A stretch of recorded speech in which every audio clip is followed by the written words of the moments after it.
Good morning प्यारे बच्चों, कैसे हो आप सब? अच्छे मज़े में?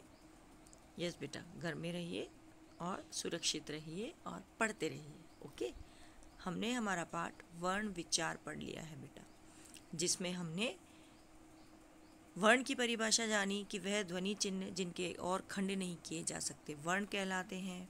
हमने वर्णों के भेद स्वर और व्यंजन को समझा। स्वरों के तीनों प्रकार ह्रस्व, दीर्घ और प्लुत को समझा।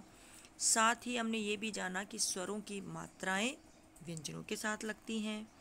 उसके पश्चात हमने व्यंजन को देखा, जिसमें हमने ये जाना कि व्यंजन 3 प्रकार के होते हैं, स्पर्श, अंतस्थ और ऊष्म। उसके साथ हमने संयुक्त व्यंजन, द्वित्व व्यंजन, संयुक्ताक्षर देखे। व्यंजनों का वर्गीकरण उच्चारण स्थान के आधार पर और प्रयत्न के आधार पर हमने देखा। ओके, हमने वर्ण विच्छेद को जाना कि व्यंजनों से स्वरों के अलग कर लिखने को वर्ण विच्छेद कहते हैं और वर्णों में व्यंजनों में स्वरों की मात्रा जोड़ने को वर्ण मेल कहते हैं। फिर हमने वर्तनी का शाब्दिक अर्थ जाना था कि पीछे चलना, कि हिंदी एक वैज्ञानिक भाषा है और इसका लेखन ध्वनियों के अनुरूप किया जाता है, इसे ही वर्तनी कहते हैं। ओके, उसके बाद हमने मानक हिंदी विभाग द्वारा निर्धारित कुछ नियमों को पढ़ा था और उर्दू से आए कुछ शब्दों को, नुक्ता को, है ना, आदि को जाना था। हमने ह्रस्व और दीर्घ स्वर के प्रॉपर प्रयोग को जाना था। ए, आई, औ संबंधी मात्राओं का शुद्ध उपयोग करना जाना था। नासिक के संबंधी, है ना, कि हम जब उच्चारण करते हैं तब जो गलत बोलते हैं उसको हमने सही करना सीखा था। ओके, तो एक बार हम फटाफट देख लेते हैं कि इस पाठ में हमने क्या पढ़ा। वर्णों के निश्चित क्रम को वर्णमाला कहते हैं। वर्णों के भेद स्वर और व्यंजन। जब किसी वर्ण के उच्चारण के समय हवा बिना किसी रुकावट के बाहर निकलती है उसे स्वर कहते हैं। स्वर ह्रस्व, दीर्घ और प्लुत होते हैं। ह्रस्व के उच्चारण में कम समय लगता है और दीर्घ के उच्चारण में ज़्यादा लगता है। प्लुत स्वर के उच्चारण में ह्रस्व स्वर से 3 गुना समय लगता है। अनुस्वार का प्रयोग वर्णों के ऊपर बिंदी के रूप में लगाया जाता है, तो अनुनासिक का ऊपर चंद्र बिंदु के रूप में लगाया जाता है। स्वरों का उच्चारण स्वतंत्र रूप से और व्यंजनों का उच्चारण स्वरों के सहायता से होता है। व्यंजन के भेद स्पर्श, अंतस्थ और ऊष्म होते हैं। स्पर्श व्यंजन का उच्चारण स्थान विशेष को स्पर्श करके होता है ना, कि जो जिह्वा है वो अलग अलग जगह टच करती है। अंतस्थ व्यंजन का उच्चारण स्थान विशेष को स्पर्श नहीं करता। ऊष्म व्यंजन के उच्चारण के समय मुख से गर्म हवा निकलती है, क्योंकि हवा रगड़ खाकर बाहर आती है। व्यंजनों का वर्गीकरण उच्चारण स्थान के आधार पर और प्रयत्न के आधार पर किया जाता है। श्वास के आधार पर अल्प प्राण और महाप्राण होते हैं बेटा व्यंजन, और वर्णों को अलग अलग करना वर्ण विच्छेद कहलाता है। आज अब हम इस पाठ के अभ्यास प्रश्नों को करेंगे, तो आए देखें हमारे अभ्यास प्रश्न। तो आओ शुरू करते हैं हमारे पाठ 2 वर्ण विचार के अभ्यास प्रश्न। हमारा पहला मौखिक प्रश्न, वर्ण किसे कहते हैं? तो जिन ध्वनि चिन्हों के और खंड नहीं किए जा सकते उन्हें वर्ण कहते हैं। स्वर और व्यंजन में क्या अंतर है? स्वर स्वतंत्र रूप से बोले जाते हैं और व्यंजनों को उच्चारण करने में स्वरों की सहायता लेनी पड़ती है। अयोगवाह, जो न तो स्वर में आते हैं और न व्यंजन में आते हैं, अ के संयोग से जिनका प्रयोग किया जाता है। ठीक है, प, फ, ब, भ, म, इनका उच्चारण स्थान प, फ, ब, भ, म, ओस्ट। ओके, अब हिंदी में स्वर 11 होते हैं, सही। सभी व्यंजनों में अ स्वर मिला होता है, बिल्कुल सही। व्यंजनों का उच्चारण स्वतंत्र रूप से होता है, गलत। छोटी से छोटी ध्वनि जिसके टुकड़े नहीं किए जा सकते उसे वर्ण कहते हैं, सही। जिन ध्वनियों के उच्चारण में निकलने वाली श्वास वायु की मात्रा अधिक होती है उसे अल्प प्राण कहते हैं, गलत बेटा, उसे हम महाप्राण कहते हैं। ठीक है, जिन वर्णों का उच्चारण करते समय श्वास वायु मुख के विभिन्न मार्गों को स्पर्श करती हुई बाहर निकलती है उन्हें ऊष्म व्यंजन कहते हैं, गलत, उन्हें स्पर्श व्यंजन कहते हैं बेटा। ओके, शुद्ध शब्दों के आगे निशान लगाइए, ठीक है। दंड, दंड, है ना, तो ब वाला राइट है दंड। फिर अगेन ब वाला राइट है कृष्ण। फिर तीसरा वाला राइट है सन्यासी, सम धन न्यासी। फिर हमारा चौथा वाला राइट है स्पर्श।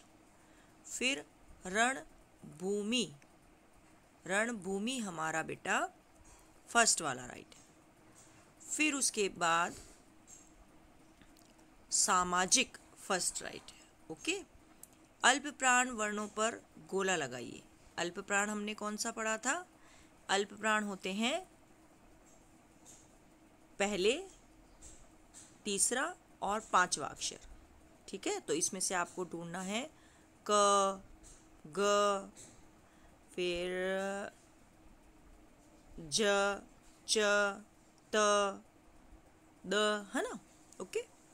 कोष्टक में दिए गए सही शब्द छांटकर रिक्त स्थानों की पूर्ति कीजिए। सार्थक वर्णों के मेल को शब्द कहते हैं। संयुक्त व्यंजन 4 होते हैं। जिन स्वरों के उच्चारण में ह्रस्व से 2 गुना समय लगता है उन्हें दीर्घ कहते हैं। 3 गुना लगता है, अधिक लगता है, उन्हें प्लुत कहते हैं। स्पर्श व्यंजन 25 होते हैं। अम तथा अह को अयोगवाह कहते हैं। जिन ध्वनियों के उच्चारण में स्वर यंत्रिका में कंपन होता है उन्हें सघोष कहते हैं, ठीक है। तीसरा, चौथा, पांचवा अक्षर, ओके। निम्नलिखित वर्णों को उच्चारण के स्थान पर उनके शीर्ष तक पहुंचाइए, ठीक है। तो अब यहाँ पर तुम लोग देखो, सबसे पहला है क, ठीक है ना। तो क जो हमारा है वो हमारा जाएगा, किस में जाएगा? हम जब बोलते हैं क तो क वर्ग पूरा बेटा कंठे में जाता है। फिर प, तो प वाला हमारा जाता है ओष्ठ में। फिर श से षटकोण, ये हमारा जाता है बेटा मूर्धन्य में। फ हमारा जाता है ओष्ठ। ट हमारा जाता है बेटा मूर्धन्य। ढ़ हमारा जाता है ढ़, ये भी मूर्धन्य। ख हमारा जाता है, क वर्ग पूरा कंठ में जाता है। त वर्ग हमारा जाता है दंत्य में। ठ हमारा जाता है मूर्धन्य में। ब हमारा जाता है ओष्ठ में। द हमारा जाता है दंत्य में। ग हमारा जाता है कंठ में, है ना, क ख ग ग ग। भ हमारा जाता है ओष्ठ में। थ हमारा जाता है दंत्य में। न हमारा जाता है दंत्य में। और ग हमारा जाता है कंठ में, ओके बेटा। उसके पश्चात क च ट त प प्रत्येक वर्ग का पंचम वर्ण लिखकर प्रत्येक का अनुस्वार रूप में प्रयोग करते हुए शब्द लिखिए, है ना। प्रत्येक वर्ग का पंचम वर्ण लिखकर अनुस्वार के रूप में प्रयोग, है ना बेटा, कि जिस वर्ग का अंतिम वर्ण जो होता है ना, अंतिम वर्ड, जैसे क ख, तो क ख ग ग अंग, गंगा प्रोनाउंसिएशन हम जब हम करेंगे तो क्या होगा? गंगा, ठीक है। अब ट ठ ड ढ ण, अण खाली, तो अंडा, जब हम अंडा लिखते हैं तो आपको ध्यान हो तो हम बीच में अण खाली आधा लिखते हैं, वो अंडा, ठीक। अब यहाँ पर प फ ब भ म, ठीक है ना। तो अब ऐसा शब्द जिसमें आधा अक्षर जब हो वो म के रूप में आए, है ना, तो ये हमारा होगा सम्मान, ठीक। उसके बाद च च ज ज य आना चाहिए, है ना।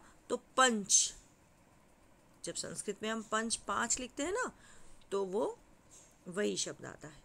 उसके बाद त थ द ध न, बिंदी जो लगाएंगे उसका उच्चारण न होना चाहिए, बंदर। जब हम बंदर लिखेंगे ना तो वो बिंदी को हम आधा न भी लिख सकते हैं ना, बंदर। तो जो अनुस्वार का ये नियम है बेटा कि बिंदी जो लगी होती है ना ऊपर अनुस्वार, अब हमको क्या पता चलेगा कि अगर हमें बिंदी को उसमें वर्ण में बदलना है तो वो कौन सा वर्ण है। ये नियम ध्यान रखो बेटा कि जिस वर्ण का वो है ना, बंदर, प फ ब भ म, द के पहले लगा हुआ है ना, त थ द ध न, तो जिस वर्ण के पहले लगा होता है उसी के पांचवें अक्षर में वो बदलता है। ठीक है, ये नियम है बेटा। ओके, कि जिस वर्ण के पहले उसका प्रयोग किया गया है उसके पांचवें अक्षर में उसका परिवर्तन होता है। ओके, निम्नलिखित शब्दों के वर्ण विच्छेद कीजिए। व्यवस्था, व आधा ही है, प्लस य में अ मिला हुआ है, व प्लस अ, स आधा ही है, थ प्लस आ। संपादक, स प्लस अ प्लस म, देखो पा के आगे बिंदी लगेगी ना तो प फ ब भ म, तो संपादक। तो स प्लस अ प्लस म प्लस आ, प प्लस आ प्लस द अ क अ। ओके, पुस्तकालय, प प्लस उ, स के नीचे हलंत आधा है, त प्लस अ, क प्लस आ, ल प्लस अ, य प्लस अ। मोबाइल, म प्लस ओ, बेटा ये जो बोल रही हूँ ना मैं व्यंजन, इनके नीचे सबके नीचे हलंत लगाना है, म के नीचे हलंत, म प्लस ओ, ब प्लस आ, ई स्वर है, ल प्लस अ, मोबाइल। ह्रस्व स्वर किन्हें कहते हैं? जिन स्वरों के उच्चारण में एक मात्रा का समय लगता है उन्हें ह्रस्व स्वर कहते हैं। अ, ई, उ, री। व्यंजन किसे कहते हैं? जिन वर्णों के उच्चारण में स्वरों की सहायता लेनी पड़ती है उन्हें व्यंजन कहते हैं। अघोष वर्ण और सघोष वर्ण में अंतर स्पष्ट कीजिए।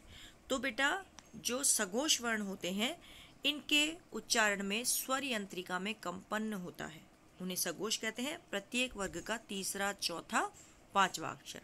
अघोष वर्ण वे होते हैं जिनके उच्चारण में स्वर यंत्रिका में कंपन नहीं होता, प्रत्येक वर्ग का पहला और दूसरा व्यंजन।